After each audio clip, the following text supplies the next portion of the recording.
இந்த உலகத்தில் நம்ம எல்லாரையுமே வியக்க வைத்த ஒரு நாகரிகம் தான் எகிப்திய நாகரிகம்னு சொல்லலாம். இதோட தொழில்நுட்பம், கலாச்சாரம் இதெல்லாம் நம்மளை வியக்க வச்சிருக்கு. ஆனால் அதே சமயம் அவங்க கிட்ட சில மூட நம்பிக்கைகளும் இருந்துச்சு. ஸோ அந்த மூட நம்பிக்கைகள் பார்த்தீங்கன்னா மனிதர்களை வியக்க வைக்கிற அளவுக்கு இருந்திருக்கு. ஸோ அப்படிப்பட்ட யாருக்கும் தெரியாத ரொம்பவே ஷொக்கிங்கான சில மூட நம்பிக்கைகளை பற்றி தான் நாம் இன்னைக்கு இந்த வீடியோவில் பார்க்க போகிறோம்.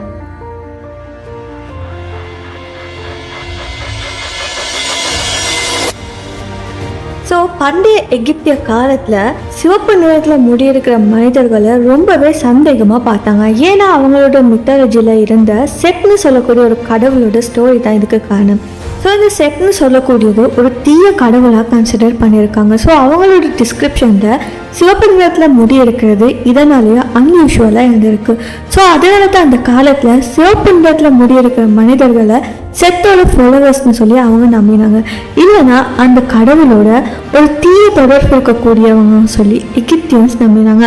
அதனால சிவப்பு நிறத்தில் இருக்கிற மனிதர்களை அன்லக்கியாக பார்த்தாங்க அண்ட் டேஞ்சரஸாகவும் சொசைட்டியில் அவங்கள ட்ரீட் பண்ணாங்க. அது மட்டும் இல்லாமல் மிகப்பெரிய ரிச்சுவல்ஸில் இந்த சிவப்பு நிறத்தில் கொண்ட மனிதர்களை பலியும் கொடுத்துருக்காங்க. அண்ட் அடுத்தது பார்த்தீங்கன்னா லெஃப்ட் சைடை பேட் லக்கான சிம்பிளாக பார்ப்பாங்க. ஸோ பார்த்தீங்கன்னா லெஃப்ட் ஹேண்ட் நமக்கு அது ஒரு நார்மலான விஷயமாக தான் இருக்கும். பட் எகிப்தியன்ஸ்க்கு அது டோட்டலி டிஃப்ரெண்ட். ஏன்னா அவங்களோட பிலீஃபில் ரைட் சைடு சொல்லப்படுறது பாசிட்டிவாக ரீப்ரசன்ட் பண்ணுது. At the same time left சைடுன்னு சொல்லப்படுறது நெகட்டிவாக ரீப்ரசன்ட் பண்ணுது. ஸோ அதனால தான் வீட்டுக்குள்ளே போகிறப்போ இல்லைன்னா ஏதாவது ரிச்சுவல் செய்கிறப்போ எப்பயுமே ஃபர்ஸ்ட்டாக ரைட் சைடை தான் எல்லாத்துக்குமே அவங்க முன்னுக்கு எடுப்பாங்க. அதே போல் ரிச்சுவல் ப்ரேயர்ஸ் எல்லாத்துலேயுமே பார்த்தீங்கன்னா right hand and right side மட்டும்தான் அவங்க யூஸ் பண்ணாங்க. லெஃப்ட் சைடை யூஸ் பண்ணால் அவங்களோட கடவுள் அவங்க மேலே கோபத்துக்கு உள்ளாவாங்கன்னு சொல்லி அவங்க நம்பினாங்க.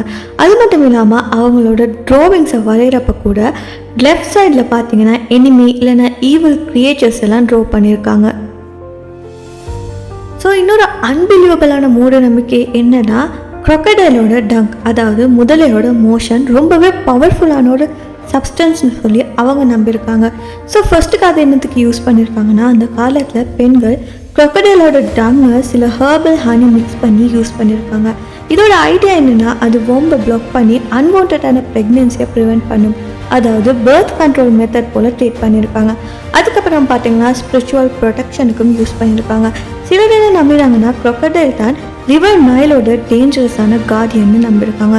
ஸோ அதனால் முதலையோட டங்க்கும் சூப்பர் நேச்சுரல் பவர் இருக்குன்னு சொல்லி அந்த டங்கை ஒரு தாயத்தில் வைத்து பொடிக்குள்ளே கேரி பண்ணியிருக்காங்க. அண்ட் சில மெடிக்கல் கண்டிஷன்லேயும் இதை யூஸ் பண்ணியிருக்காங்க. ஸ்கின் இன்ஃபெக்ஷனுக்கு, அது மட்டும் இல்லாமல் காயங்களை ஆற வைக்கிறதுக்காகலாம் இந்த முதலையோட மோஷனை யூஸ் பண்ணியிருக்காங்க. ஸோ அடுத்து அவங்ககிட்ட இருந்த இன்னொரு பயங்கரமான மூட நம்பிக்கை என்னென்னா பண்டைய எகிப்தில் ஒரு பரோ மன்னன் இறந்ததுக்கு அப்புறமா அவரோட கல்லறைக்குள்ளே அவர் மட்டும் போக மாட்டார். ஸோ அவரோட நெக்ஸ்ட் லைஃப்பில், அதாவது ஆஃப்டர் லைஃப்லேயும் அதே luxury and Royal service enjoy பண்ணணும் அப்படின்னு எகிப்தியன்ஸ் நம்பினாங்க. ஸோ அந்த மன்னனோட சில லோயல் சர்வன்ட்ஸ், கார்ட்ஸ், மேட்ஸ் எல்லாரையுமே அவரோட சேர்ந்து உயிரோட அந்த கல்லறைக்குள்ளே அடிச்சிடுவாங்க. ஸோ பேசிக்கலி ஐடியா என்னென்னா பரோ மறுபடியும் உயிரோட அடுத்த உலகத்துக்கு போகிறப்ப அவருக்கு வேலை செய்ய இந்த சர்வன்ட்ஸ் இருக்கணும்னு சொல்லி ஸோ உயிரோட அந்த மனிதர்களையும் லாக் பண்ணுறாங்க.